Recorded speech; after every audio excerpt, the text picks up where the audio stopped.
Imagine waking up in an unfamiliar place, surrounded by strange people speaking unknown languages, warriors, mages, when in his original world, none of this was possible. After all, he was just a normal human. The most he could do was play an FPS Battle Royale with his friends, something that resembled PUBG a bit. Until one day, a statue begins to deliver information to all the players present, revealing that 100 participants are taking part in the new game it created. A battle royale that doesn't involve only guns and shooting, but also offers the possibility of quickly learning martial arts and magic to defeat your enemies. Come watch this new futuristic battle royale Manhwa. The Manhua begins under a moonlit sky, where a man declares that the time has come. He reflects on how, even after the demonic sect annihilated his clan, the sole reason they endured and kept going was to exact revenge. Standing atop a tree branch, he leaps over a wall, revealing a fire burning below. A guard is stationed nearby.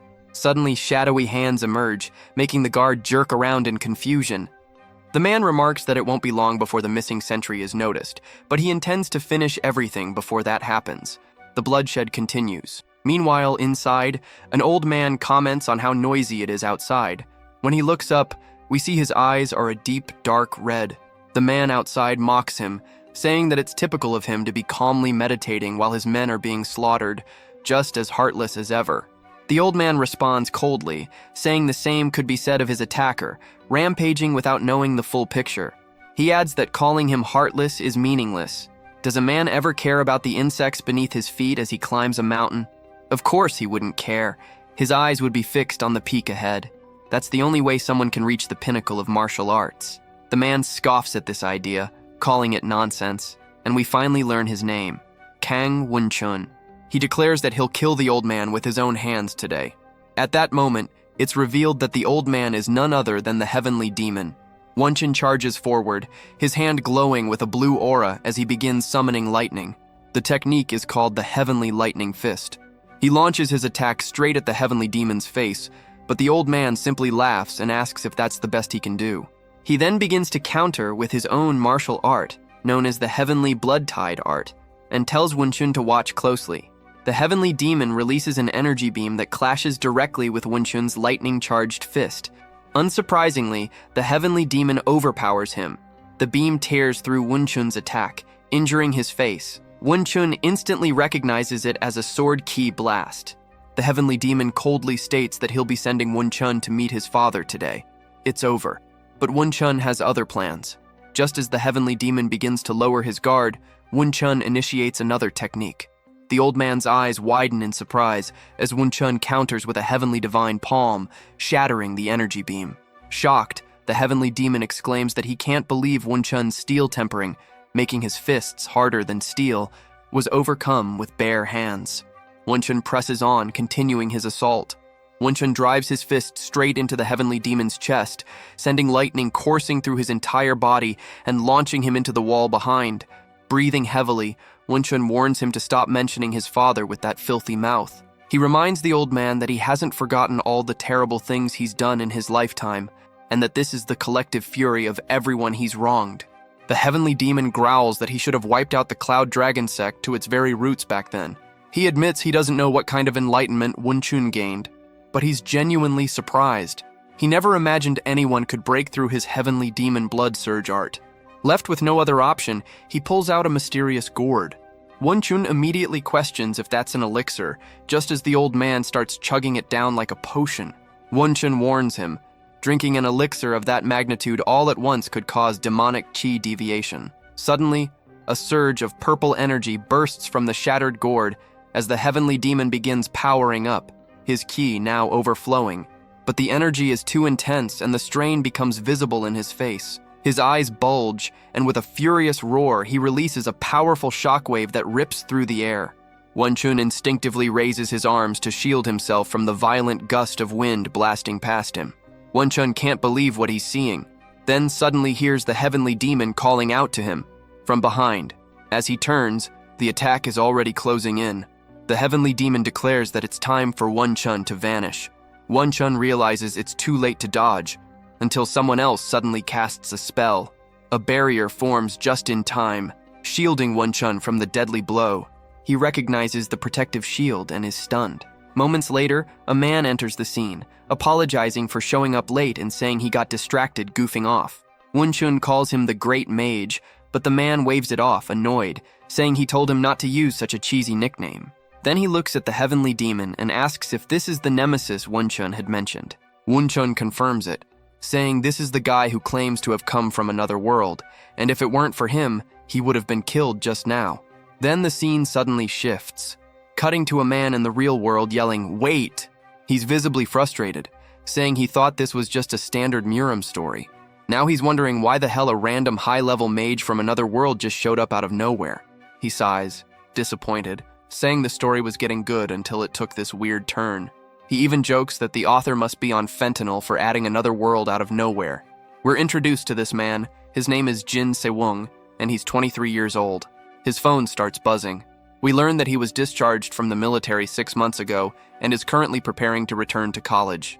One of his friends messages him, asking if he's up for grinding some ranked matches. Sewung just sighs, wondering if his buddy seriously has no one else to play with. He explains that, like many others finishing their military service, he had a solid plan for his life before being discharged. He intended to earn some certifications, get ready to go back to college, and finally study everything he couldn't while in the military. But once he got back, he realized he'd missed out on too many fun things in society. As he heads into town, he notes that he still has some money left, but is considering getting a part-time job. Being a hardcore Muram novel fan, he often finds himself daydreaming about being the main character in a Muram world. He walks into a PC cafe where the cashier greets him by name and asks if he's heading to Loyal Ground again today. Sewung confirms and says he wants 10 hours. He spent countless hours on Loyal Ground. It was the only game he played during his military leaves, and after getting out, he started grinding seriously. In just 3 months, he made it into the top 10 ranking players. He logs into Discord and tells his friend to wait for him in the lobby. He's coming online. He's also made some extra cash from occasional tournaments held in the internet cafes. The game itself is straightforward. 100 players drop from a plane onto a map, scavenge for weapons, and fight until only one is left standing. He's clearly playing PUBG. He calls out the enemy coordinates to his teammate, telling him to look toward 120 on the compass at the top of the screen. He opens fire and takes both enemies out instantly with clean double headshots. His teammate yells out in excitement, saying there are only 2 enemies left now. Sewung tells him he's way too loud for someone who already died once, and jokes that he should stop yapping so much. He says they should focus on looting and surviving for now. They need to secure the safe zone before making any moves. His teammate agrees and says he's putting all his trust in Sewung. As the circle closes in, we cut to another group of players moving cautiously toward a building. They slowly enter through the door and spot some loot on the floor, like a first aid kit. One of them comments that since the loot is still there, it doesn't look like anyone's been inside. But of course, it's a trap. Anyone who's played PUBG would recognize it immediately. As one of the players moves in to grab the free loot, we see Sewung's character crouched in the corner, full-on camping the spot. Gunshots ring out. The second player outside hears the shots and realizes his teammate's been killed. Shocked, he says he can't believe the enemy was hiding inside the whole time. He tries to run away instead of avenging his teammate, but as he turns, he gets shot in the back of the head. He's now the last one standing. He's won the chicken dinner.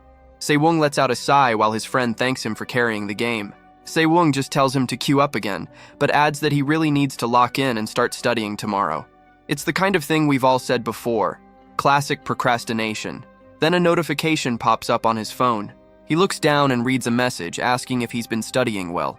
The sender says they've transferred his academy fees along with a little extra for food and apologizes for not being able to send more. Sewung replies with a thank you. We learn it's from his mom and says he's going to sleep soon. He then turns to his friend and says he's done playing, starting tomorrow. But his friend reminds him they had planned to join a clan war together. Sewung tells him he can't. He's enrolling in an English academy. Every time he reads one of his mom's messages, he feels a wave of guilt. He's been living like this, stuck in limbo, for months now. That night, back in his apartment, he ends up doom-scrolling on his phone. Among the videos and shorts, he comes across clips about mysterious individuals being spotted overseas, people claiming to possess strange powers and referring to themselves as players. Sewung says that when he tried clicking the video to learn more, it was suddenly deleted. Strange, but he shrugs it off and decides to get some sleep. The next morning, as he heads out for the academy, his friend calls, saying they should start prepping for the upcoming clan war. Se-woong agrees to help him out with one final game. But just then, a strange purple light begins to glow behind him. He turns around, completely stunned, wondering what's happening. The light quickly engulfs him, and his backpack drops to the ground. He vanishes without a trace. As the light surrounds him, Se-woong starts to panic, questioning what that light was. He had just committed himself to finally start studying. Was this some kind of punishment for deciding too late? When he slowly opens his eyes, he hears people speaking Russian around him and wonders why everything is suddenly so loud. Looking ahead, he sees people fighting with swords and casting spells. Completely confused, he asks himself what the hell he's looking at and why there are so many people dressed like cosplayers. As he watches them casting actual magic, he begins to wonder if this might just be a dream. Still disoriented, he looks around and spots a statue. Then, out of nowhere, a voice echoes in his head. 100 players have been detected. Se-woong's confusion only deepens as he realizes he's hearing a voice directly in his mind, and it's kind of loud. The statue's eyes start to glow as it announces that the system is initializing. A similar blue glow appears in Se-woong's eyes as he stands there, completely baffled by what's happening. Then the system voice continues, synchronizing language. The Russian Se-woong was hearing before is now being directly translated into Korean. A large guy standing in front of him remarks that everyone's suddenly speaking his language now. Around them, characters from what looks like a Murim setting start chatting, even casually talking about sex. Among them are two mages mid-argument. One of them, named Chiron, accuses the other, Escrow, of bringing him here. But Escrow fires back, saying that's exactly what he was about to ask him. Escrow calls Chiron shameless and says he's not falling for his lies anymore. Chiron calmly responds that whether Escrow believes him or not doesn't matter. Everyone will eventually kneel before the Demon King's power. Escrow, angered, raises his hand, summoning lightning. As an archmage, he swears he'll kill Chiron here and then take down the Demon King himself. He unleashes a spell called Escrow-style lightning, striking Chiron directly. But to his shock, Chiron emerges completely unharmed. Escrow, now clearly rattled, insists that Chiron must be the one who dragged him here. Meanwhile, Se-woong watches everything unfold, starting to realize that this is far too vivid and coherent to be a dream. The statue then speaks, announcing the start of the game. The difficulty is set to easy. The players just need to make it into the top 90. The selected map is the capital city of the King Kingdom. Rewards will be given to players who finish in the top 10 and above. The system also announces it will skip the tutorial and reminds players that no combat is allowed in the waiting room.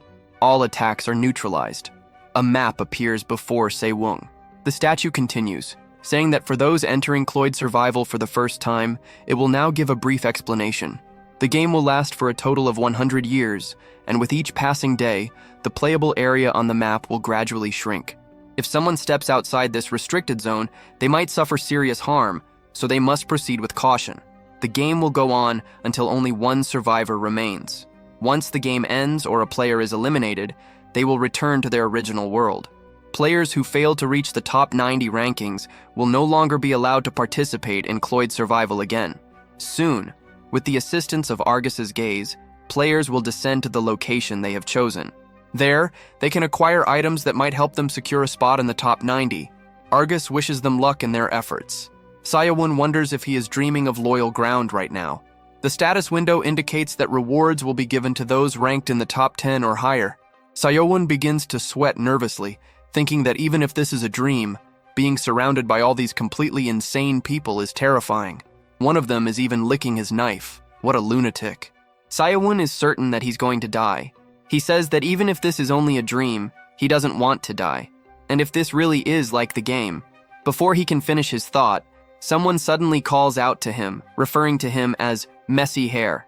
The man asks why he keeps looking around and questions where he's from. Se-woong remains silent. The man swings his blade at him, asking if he's being ignored. The countdown for the game begins, and the man grins. He asks why Se-woong is smiling in a situation like this and calls him insane. As the countdown hits one, Se-woong replies that the reason he's smiling is very simple. He's having such a fun dream, so why shouldn't he enjoy it? With his knowledge of the game, which he refers to as log, he knows that defeating bastards like this and surviving will be easy. It's now day 1 of Cloyd's survival, and all the players begin dropping in from above, not from an actual airship, but simply descending through the air, surrounded by glowing auras. Sewung notices where a nearby dwarf is looking, and realizes that most people are aiming for the densely populated zones, areas packed with loot. As expected from the game, those hot zones do have more items, but Sewung decides it's smarter to land on the outskirts and stay safe. He spots a house in the distance and thinks, that should work. Yelling "Descend!" he dives straight down toward the ground. As he plummets, he starts screaming in panic and lands in a classic superhero pose. Luckily, he's completely unharmed, but he doesn't move right away. Instead, he clutches his stomach, trying to keep from vomiting. His motion sickness is kicking in hard. For now, he tells himself, he just needs to get inside the house. Suddenly, he hears rustling in the bushes nearby and freezes in alarm. Realizing he couldn't see who landed near him because of the nausea, he panics and bolts toward the house, sprinting straight through the front door. Once inside, he slams the door shut behind him. Gasping for air and clutching his chest, he mutters that if he runs into someone without a weapon, he's done for. He then wonders if the guy from earlier, the one with the sword, is the one who landed near him, regretting that he might have provoked the wrong person. He glances out the window, sees no one, and assumes it was just the wind. Fortunately, everything seems quiet now, so he decides it's safe to move on. It's time to start searching the house for loot. After all, in this game, you get items based on where you land.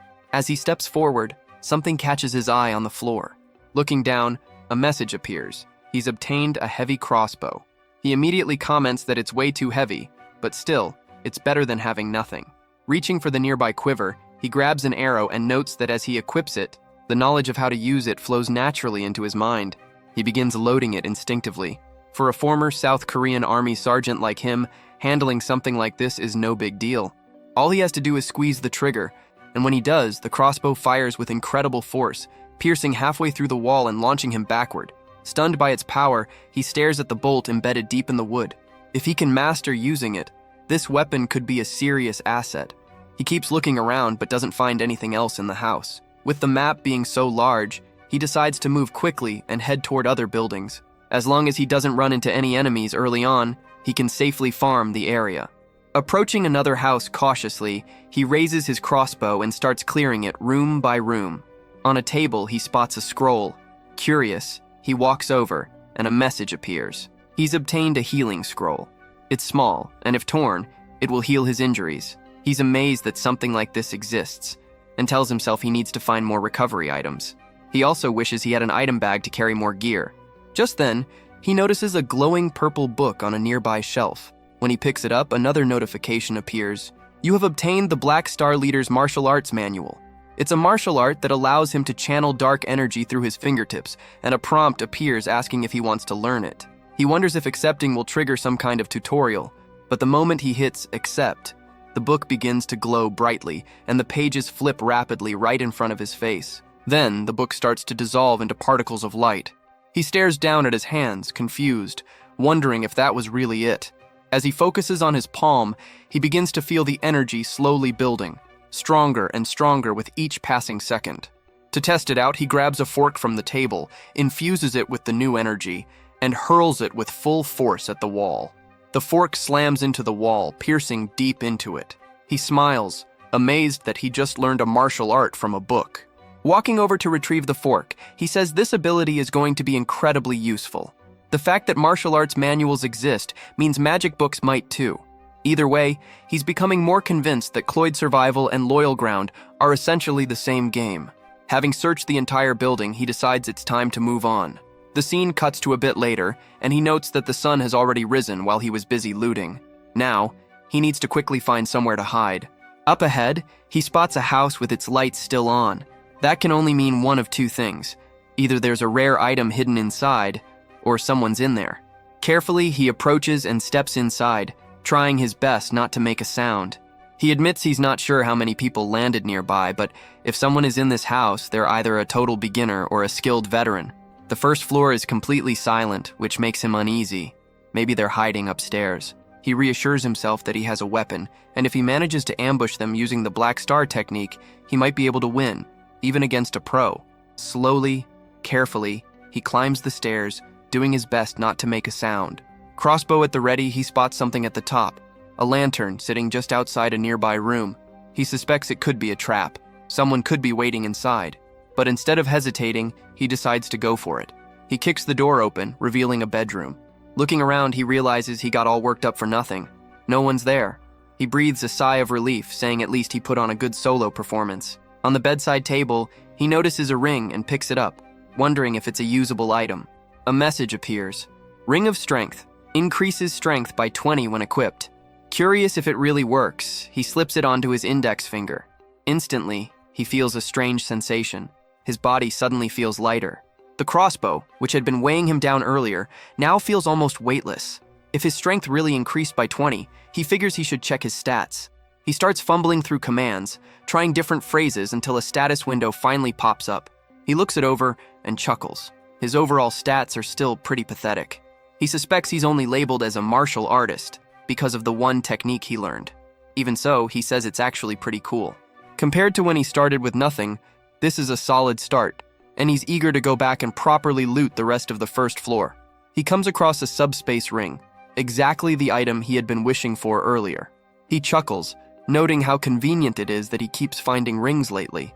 The status window explains how it works. To store an item, he just needs to hold it and either say or think the word subspace. If he uses his other hand to touch the ring while thinking of the item, it will be stored. Items can also be retrieved the same way, but if the subspace is full, nothing else can be added.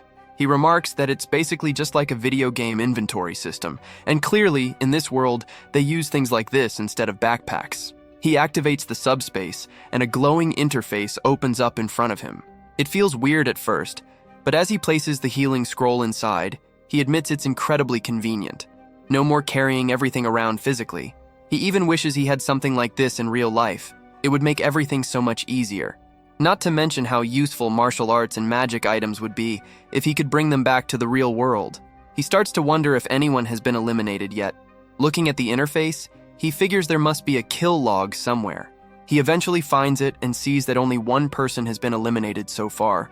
His original plan was to keep farming until only 90 players remained, and he's managed to loot several houses and collect a good stockpile of consumables. He's also been lucky enough to pick up multiple hidden weapons, which he can now combine with his Black Star martial arts.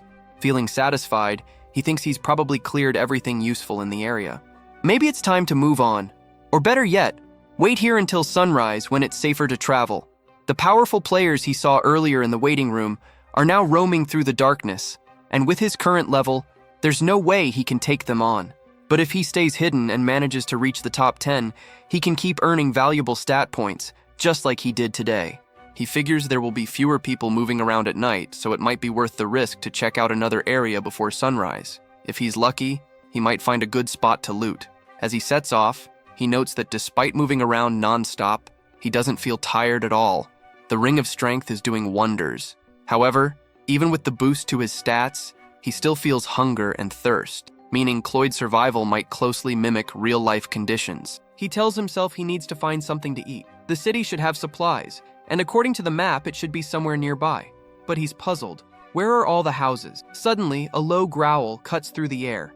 He hears it too, coming from right behind him. Without thinking, he dives into a nearby bush and hides, realizing he didn't hear a single sound until the creature was already close. Peeking out cautiously, he sees it in the distance and immediately breaks into a nervous sweat. It's not just any animal, it's a werewolf. And to make matters worse, there's another one standing right beside it. As he looks up, one of the werewolves lunges at him.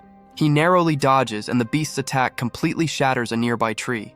Now, there are two of them locked onto him, staring him down like a couple of maniacs after a 48-hour gaming binge. He mutters to himself that he thought this was a PvP game. He didn't expect monsters to be part of it. If he had known creatures like this were out here, he would have just stayed put. After all, he's technically a rancor, and dying to a random mob would be beyond embarrassing. In the distance, he spots a house. Without hesitation, he makes a run for it and manages to slip inside, slamming the door behind him, breathing heavily. He can hear the werewolves prowling just outside and wonders if they're really going to try to break in. As they approach, he begins to think through his options. Cracking the door open just slightly, he sees one of them sniffing around outside. Based on its behavior, he guesses it's tracking his scent. If that's the case, then he'll strike first. He readies his crossbow, aims carefully through the gap in the door, and when the shot lines up, he fires. The bolt zips through the woods and sinks into the side of the werewolf's skull. The creature collapses and starts dissolving into the air. "That's one down," he says with relief. Thanks to the ring of strength, he can fire one-handed. Now, all that's left is to take care of the last one. Now that he's reloaded, he turns to check where the other werewolf is, only to be shocked to see it standing right at the doorway. In a split second, it smashes through, slashing his cheek as it crashes in like the Kool-Aid Man. Panic hits him as the beast charges in for a follow-up attack. He quickly raises the crossbow and fires, but the werewolf blocks the bolt with its arm. The crossbow falls from his hands as the creature lunges again, ready to finish him off. For a moment, he wonders if this is how he gets eliminated. But then he grits his teeth. Not yet. He activates his subspace and pulls out the first weapon he can get his hands on. It might even be a spoon. Still, he channels his Black Star martial arts into it and hurls it forward. The improvised weapon pierces clean through the werewolf and buries itself in the wall behind it. As the creature begins to dissolve into particles, Sewung mutters, "There's no way I'm losing to a basic mob." He exhales in relief, the tension releasing all at once. Dropping to his knees, he thanks God he had stashed that throwing dagger earlier. If he'd died to a couple of low-tier monsters, it would have been humiliating. Then he spots a small pouch on the floor. It must be a mob drop. Excited, he opens it, only to find water and jerky. Disappointed, he sighs and says he guesses hunting for food is part of the game too, though he'd hoped for something better. As he starts munching on the jerky, he considers checking out the rest of the building. While exploring, he finds a piece of armor and guesses it's probably the in-game equivalent of a bulletproof vest from Log. He puts the armor on, noting that it feels a bit big, until it instantly adjusts to fit his body perfectly. A status window pops up, revealing it's an advanced orichalcum breastplate, and it significantly boosts his resistance to fire and wind magic. He grins, impressed. This piece didn't just raise 1 or 2 stats, it gave a solid upgrade across the board. He figures there must be more valuable items nearby. As he starts searching the room, he bumps his knee against something, but when he looks down, nothing's there. Curious, he kicks the ground in front of him, thinking it might be a hidden item. Sure enough, he feels something soft, like cloth, and picks it up. After equipping it, the status window reveals it's the night cloak. When worn, it allows the user to completely blend into the darkness if they stay still. While hidden, they can't be detected by magic, and even their movements are completely silent. He immediately compares it to something out of Harry Potter. This is the perfect survival item, he realizes. With this cloak, he can avoid anyone during the night, making it ideal for staying alive. He finally understands why there was a random house out here in the woods. It was a hidden farming spot, and judging by what he's found, his luck tonight is off the charts. Still nighttime, he walks cautiously through the forest, noting that he hasn't seen a single other player. He figures it might be because he landed in a random drop zone. Then, on cue, he hears someone approaching behind him. A man stumbles through the trees, clothes torn and face frantic, shouting that he just needed a little more time to use something. Sewung immediately throws on the night cloak and hides in the bushes. The man, unaware of his presence, keeps muttering in disbelief, "I can't believe I ran into a mage here." Sewung observes the man carefully. He doesn't seem strong, and if he's right, he could probably take him out. But as the guy starts walking away, Sewung tries to steady himself. "Calm down. This isn't a real person. It's just a game," he tells himself. Still, he hesitates, unsure why he can't bring himself to shoot.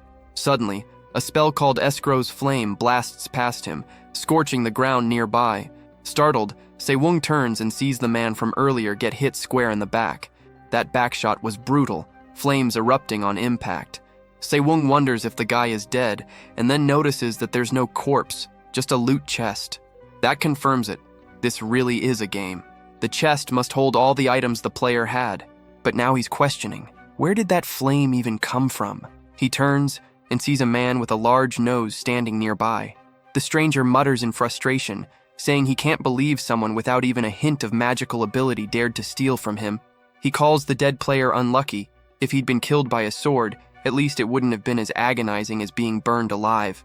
Sewung, still cloaked by the night cloak, realizes the man didn't notice him at all as he passed. This cloak really is broken, he thinks. The mage then smugly says that the player should feel honored to have died by his hand, though oddly he refers to himself as Chiron. Sewung makes a mental note.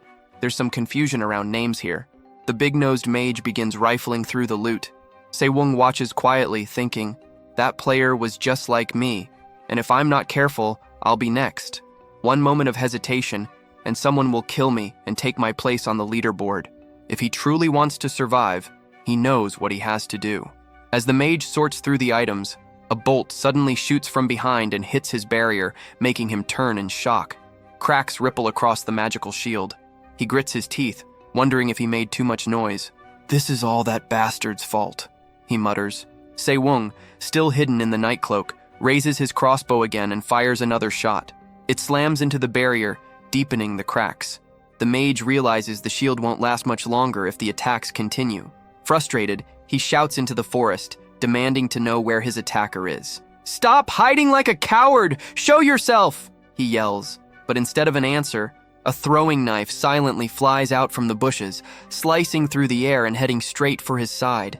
When the mage turns after hearing the sound, his barrier manages to absorb the attack, but it shatters completely in the process. Now, visibly panicked, he keeps shouting, demanding to know where his attacker is hiding.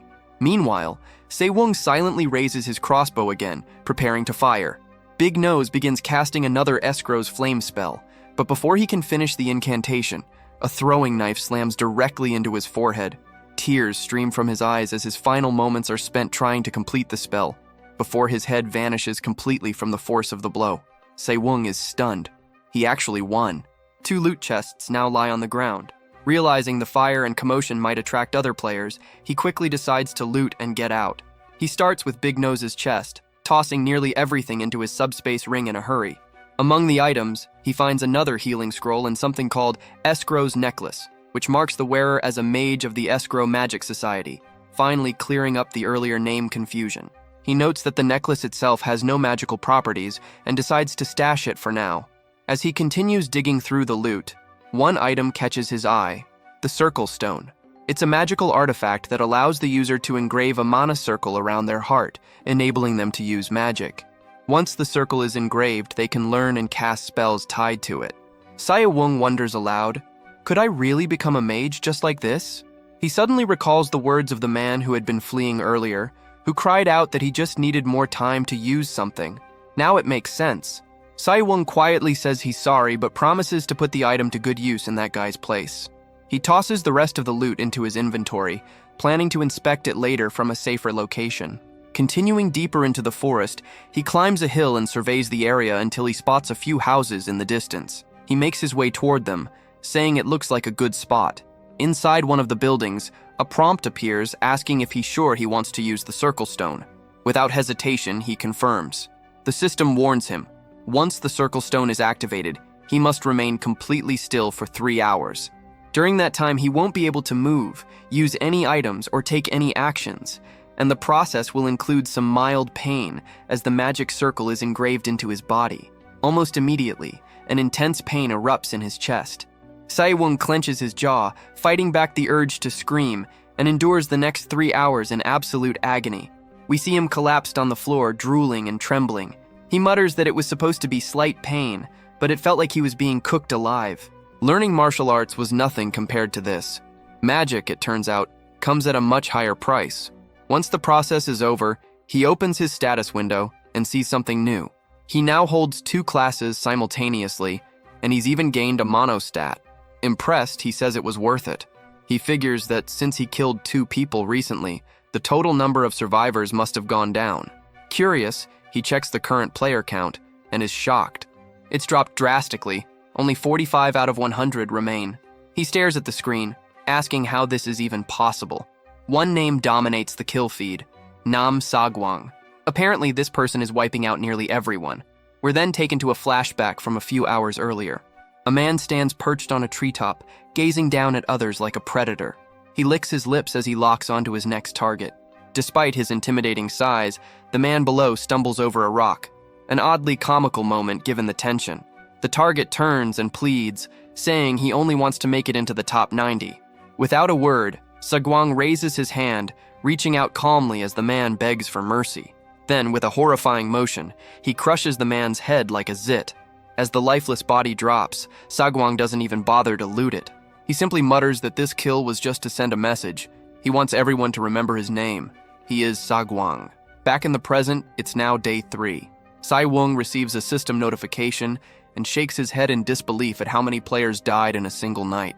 One thought lingers in his mind. I seriously hope I never run into Sagwang.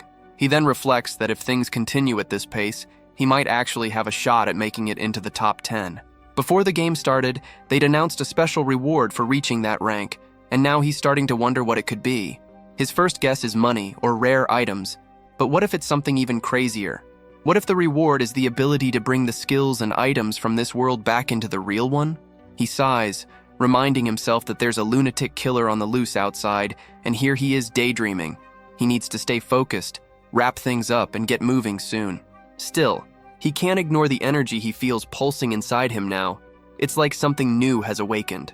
Is this what mana feels like? He wonders. He recalls that during his looting spree yesterday, he also picked up a spell book, the Magic Book of Windball. It allows the user to create wind-based spheres, and the number he can summon scales with his magical power. Excited, he mutters, "I knew it," and accepts the prompt to learn the spell. The book instantly vanishes. Confused at first, he asks, "That's it?" But then he realizes the knowledge of the spell is being directly implanted into his mind. He raises his hand and begins chanting in the style of escrow magic, channeling mana into his palm. As he focuses, 4 wind balls materialize around him. At first glance, he's unimpressed. They don't look all that powerful. He gestures to flick them away, and the moment they drift back and hit the wall, they explode in a massive blast behind him. Eyes wide, he exclaims that the spell is way stronger than it looks. This is definitely going to be useful. But then fatigue hits him hard. Suddenly, he feels drained. Guess that's the cost of using magic, he mutters. As time passed, a restricted zone began to appear on Sewung's map, and the grid started to shrink. He decided to keep farming while staying close to the edges of the safe zone. With half the players already eliminated, the odds of running into someone should be much lower, but he still needs to move fast and gather resources before the boundary closes in further. Unbeknownst to him, an old man is perched silently atop a tree nearby, watching his every move. He hasn't moved an inch yet, just observing Sewung as he walks down the path. The man murmurs, "This is getting interesting," before finally leaping forward. Time skips ahead. Half a day later. Sewung recalls seeing houses in this area on the map, but when he arrives, he's met with a disturbing sight. The entire place is littered with loot boxes and bloodstains. Suddenly, he hears footsteps behind him. Instinctively, he panics and casts Windball, launching it in the direction of the noise. The spell hits a door, blowing it apart in a burst of wind and debris. Breathing heavily, he wonders if it was just the wind. He really thought he sensed someone nearby. As he peers through the blasted doorway, he's startled by what he sees. More blood, scattered everywhere. He guesses someone must be injured inside. Given that they've survived this long, they're likely carrying valuable gear, and in their current weakened state, he might even be able to take them down. There's probably a ton of rare loot in there, but after a moment's hesitation, he chooses to prioritize survival. It's not worth the risk. He turns and walks away. Once he's gone, the scene lingers on the other side of the door. Something, or someone, is still in there. The man inside the house peeks out cautiously and sighs in relief. Did he leave? Thank God. He mutters that if he hadn't hidden quickly, he would have been dead. Still, he grumbles that if he weren't injured, he could have easily taken the guy out. Now he just needs to loot what's left and get out of here. But just as he moves, an arrow strikes him in the side of the head. Too late, he realizes. He got baited. As his body begins to dissolve into particles, we see Sewung watching from a distance, quietly thanking him for falling for the trap. He wastes no time, moving in to loot quickly before heading to the edge of the restricted zone. Just then, a voice speaks up. It's the old man from earlier, the one who had been silently observing him. "You seem quite skilled," the man says. Sewung tenses, realizing he dropped his guard, but the old man calmly adds, "There's no need to be alarmed. I just want to ask a few questions." His tone is thoughtful, almost casual, like someone who's been through this countless times. Sewung, still wary, asks who he is.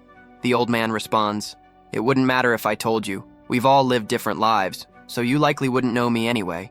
Sewung notes that the man feels completely different from everyone else he's encountered so far. There's something off. The old man then asks, "Have you participated in this kind of play before?" Play? Sewung echoes, confused. The old man continues, I've been watching you for a while. You adapted quickly, and I'm sure you already realize this world isn't real. Sewun wonders how long the old man had been watching him, and how he managed to go completely unnoticed. He admits this is his first time being brought to a place like this, but he's played similar games back in his own world. The old man raises an eyebrow, intrigued. That's interesting, he says. Sewun replies that just by looking at him, it's obvious he's not from the same world. The old man nods, glancing up. Looks like it's gotten dark. Sewun agrees. Yeah, already day 3. The old man then asks, Is the moon in your world as big as this one? Sewun hadn't really paid attention until now, but laughs and says, No way, this moon's massive. The old man smirks. Same in mine. Then, curious, he asks Sewun to explain the game he mentioned earlier. Sewun hesitates. You sure you want to talk about this here? We could get ambushed at any moment. The old man concedes the point, saying the conversation might take a while anyway. Let's go somewhere safer. Sewun eyes him warily. And how do I know you won't kill me the moment we're alone? In response, the old man grabs him and says quietly, You know how this works. But if you don't want to become someone's target, stay silent. And with that, he launches into the trees, effortlessly carrying Sewun with him, leaping from branch to branch. They move so fast that the wind whips Sewun's cheeks back, flapping like a parachute caught in a storm. Sewun narrates in hindsight, At the time, I had no idea what kind of consequences this encounter would bring. Later that night, in a more secluded spot, after some back and forth, the old man comments, Your world seems magical. Sewun shrugs. I'm not sure how to describe it. It's a place with a highly advanced civilization. That explains why you've adjusted to this place so quickly, the old man says thoughtfully. Sewun, still puzzled, finally asks the question that's been bothering him. How long have you been watching me? The old man replies without hesitation. Since the very beginning, since the moment we were dropped into this world. Sewun starts to wonder if the old man can read his mind. The old man responds calmly, saying that he had originally planned to spend the next 100 days enjoying the fresh mountain air, but he found Sewun's actions too interesting to ignore. That curiosity is the only reason he approached him. He's not here to cause harm, so there's no need for Sewun to be on edge. Sewun admits he doesn't know much himself. The old man says there's something similar in his own world, and Sewun explains that what they're experiencing here is essentially just a form of play back where he comes from, meant for fun, where no one actually dies. That's why, when it comes to understanding the motives of whatever supernatural force brought them here, he's completely in the dark. The old man nods, processing it, and Sewun adds that he's certain this game is a huge opportunity for someone. Intrigued, the old man asks what he means by that. Sewun continues, explaining that he believes death in this game isn't the same as real death. When someone dies, they'll be given a rank, and with it, a reward. He suspects the reward will be tied to the items they've collected while here. You mean the things you're wearing? The old man asks. Not just these, Sewun replies. Even the skills, the techniques, the martial arts I've learned, though I don't have any proof yet. The old man muses aloud, saying that magic really is fascinating. So, you think this is truly an opportunity? Sewun responds, Maybe not for someone like you, but for people struggling in the real world, people who feel stuck. These powers could completely change their lives. The old man glances at him quietly, then asks, And what makes you think my life is without struggle? Sewun tells the old man that he seems like a martial arts master, someone who probably has followers and respect back in his world. That kind of life is nothing like his own, where he doesn't really have any role or value. That's why for people like him who are struggling, this place is a huge opportunity. The old man bursts out laughing, loud and carefree, saying, Sewun sure knows how to say some interesting things. Sewun quickly tells him to keep it down. The old man then points out that Sewun keeps waving his hand at the air and asks what he's doing. Sewun realizes he must not know how to open the system map, so he explains it to him. In return, the old man shares stories from his own world. They swap knowledge, tricks, and insights until before they know it, morning arrives. The old man gently taps the ground with his foot, acknowledging the new day. Looks like I've taken up too much of your time, he says, letting go of Sewun and setting him down. But Sewun reassures him, not at all. Honestly, being around you might be the safest option I've got. He adds that he enjoyed listening to the old man's stories. The old man smiles and says that, after learning so much about this game from Sewun, He feels like he should offer something in return. Seo-woon, without hesitation, asks if it would be possible to learn some of his martial arts. He says he truly wants to survive until the end, and for that, he'll need help. The old man studies him for a moment, then replies, "It's not impossible." Seo-woon's eyes light up with hope, but the old man adds a warning. "You'd need to be ready for the worst." Seo-woon frowns. "What do you mean?" "Death," the old man says bluntly. "To grow outside the normal path, you have to pay a heavy price. Are you prepared for that?" Seo-woon responds, "I know I'm repeating myself, but people don't actually die here." The old man pauses, then nods thoughtfully. "If that's true, then perhaps that method could work after all. Would it make me stronger?" Seo-woon asks. "At the very least," the old man replies. "It's worth a try." Seo-woon asks what he should do first. The old man steps closer and places a palm on his head, closing his eyes to sense his energy. After a moment, he opens them, stunned. "Your inner energy is weaker than my dog's," he says, dead serious. "How the hell are you this weak?" Seo-woon reminds him that there's no such thing as martial arts or inner energy in his world. The old man just nods and tells him to sit in the lotus position. He's still holding Seo-woon's head like a basketball and calmly warns, "You're going to feel pain like you're dying, but you won't be able to move." Seo-woon, already tense, asks, "And what am I supposed to do?" "Endure it," the old man says. "If you can't, you'll die." As the old man begins transferring his ki, Seo-woon feels all his senses spike. Every breeze against his skin feels like razor blades. Even breathing hurts, as if the air itself is poisoned. It's like someone laced his body with pure agony. He can even hear ants crawling through the grass. Suddenly, a searing pain shoots through his lower dantian and rises upward. He screams as beams of energy burst from his mouth and eyes. Drenched in sweat, he begins to panic. Is this how I die? Then, in an instant, everything around him feels frozen. In that stillness, something begins to implant itself inside his body. Some kind of energy core passed from the old man. In reality, he's just trembling and drenched in sweat. A moment later, the old man calmly says, "It's done." Seo-woon immediately lurches forward, fighting the urge to vomit, then gives in and throws up. The old man looks at him with approval. "If you manage to endure that, your body isn't bad. You've got natural potential. Once I fix your energy flow, you'll feel the difference." Seo-woon, still shaky, asks, "What do I have to do now?" The old man reminds him, "Didn't you say you wanted to become strong? Fast?" Seo-woon confirms that he does want to become stronger, and the old man nods. He explains that he has temporarily pushed Seo-woon's soul slightly out of alignment and opened an inspiratory gate in that space. Normally, people are only able to absorb the world's energy, or kai, through breathing. But now, with this new gate, Seo-woon can absorb a different, more specialized form of energy beyond just breath. Seo-woon asks, "So, what exactly has changed?" The old man replies, "Every person is made up of the mind, body, and soul, and those three are bound together by life ki."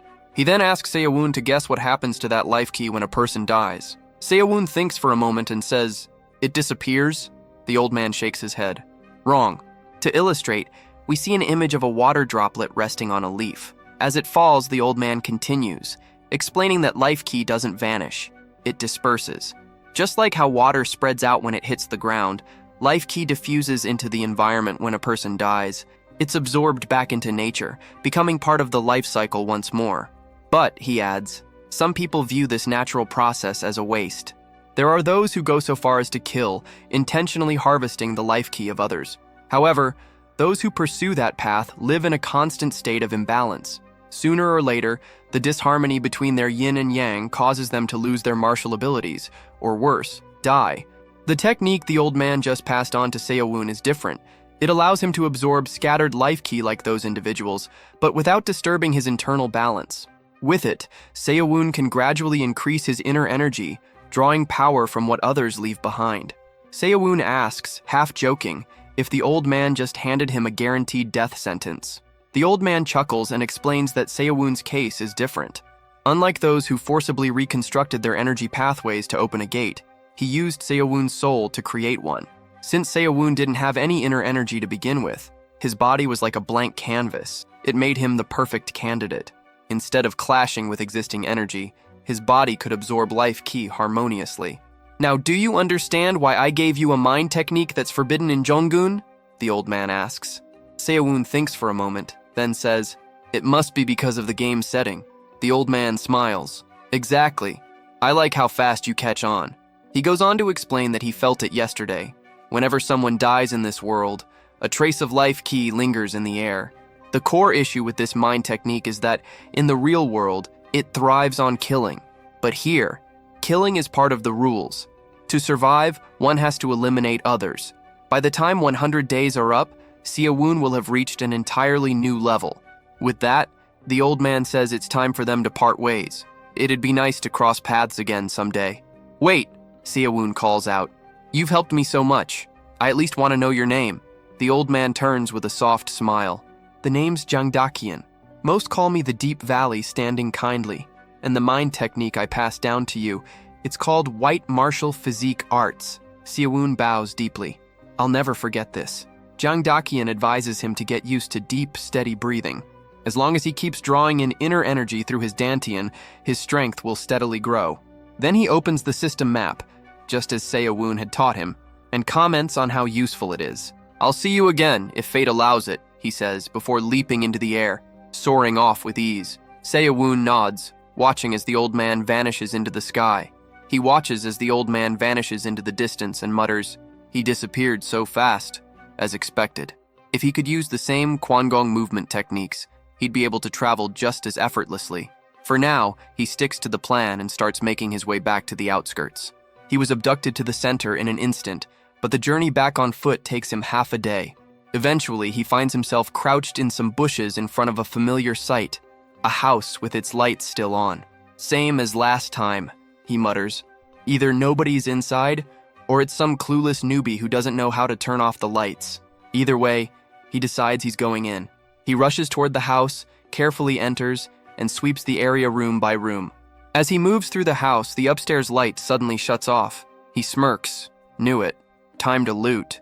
But after searching the place thoroughly, he sighs in frustration. What a waste of time. Aside from a small healing scroll and some jerky, the house is practically empty. Just junk, he mutters. Came all this way for nothing. Yawning, he realizes how exhausted he is. Didn't get a second of sleep last night. Talked the elder's ear off. With fatigue setting in, he decides it's time to rest. Curling up somewhere safe, he falls into a deep sleep. Morning arrives peacefully. It's now day 5. Seowon is still fast asleep on the floor when the sound of approaching footsteps begins to echo nearby. A voice speaks up just outside the room saying, "So this house isn't empty after all."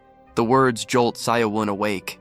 He instantly senses the person is right outside the door and slowly reaches for his crossbow. How could I let myself be so careless, he thinks, bracing himself.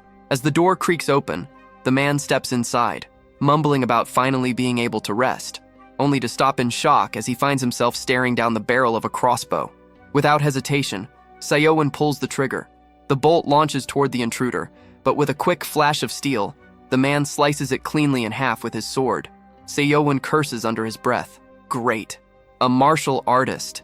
This is going to be a pain. Without wasting a second, he reaches into his subspace and pulls out a set of throwing knives, channeling his Black Star technique into them. He launches them at the man, who manages to block one with his arm and scoffs, calling Seowon a coward for using hidden weapons. Seowon doesn't flinch. He closes the distance and grabs the man by the side of the head, slamming him hard onto the floor. Before the man can recover, Seowon kicks his weapon away and stands over him. I was having a nice dream, Seowon says coldly. Then you had to wake me up. He raises another crossbow bolt ready to end it. The man panics, begging for his life. Please, I'll do anything. Take whatever you want. Just don't kill me. I fought so hard just to survive. But Seowon doesn't hesitate. He drives the bolt straight into the man's forehead. A kill notification flashes. Orang has been eliminated by a headshot. Seowon exhales and mutters, I've fought too hard to die here too. Then after Orang's death, we see that a chest was left behind to be looted. However, there's a green aura surrounding the chest. This must be what Elder Jang Docheon was talking about. Then the green energy begins to flow through his bloodied hands.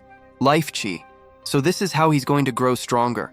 The energy starts coursing through his entire body, as if being absorbed. His body is overflowing with strength. Is this what they call inner energy? Even though he absorbed the life energy of only one person, his body feels light and he feels much stronger. So he decides to open the status system to check. Traits: martial artist. Inner energy, 20. Mana, 30. Ah, now he has a separate stat for that. Is it at 20 because he received that man's inner energy? The Elder gave the protagonist an impressive power that he won't let go to waste. He knows he shouldn't rely solely on killing to accumulate life chi, but should also find other ways. He wonders how many people are still alive, so he decides to open the system window for the number of players. However, he's shocked. What the hell? Number of players, 24,100. Only 24? And it's only the 5th day. Then he decides to check the kill log.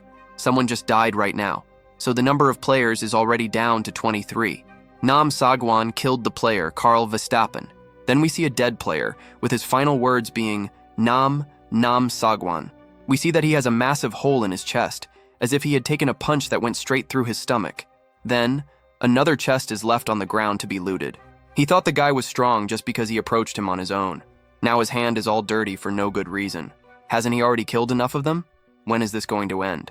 So he decides to open the system window for the number of players. Ah, there are still 22 players alive. How annoying. Then he notices something strange. The log right before his own. Jin Seowon. He thinks he's seen that bastard's name before. Nam Sagwang.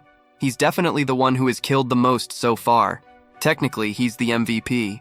He needs to avoid that player at all costs. He barely managed to defeat a weak opponent. He still has a long way to go to reach Nam Sagwang's level. He needs to finish farming before the restricted zone gets smaller.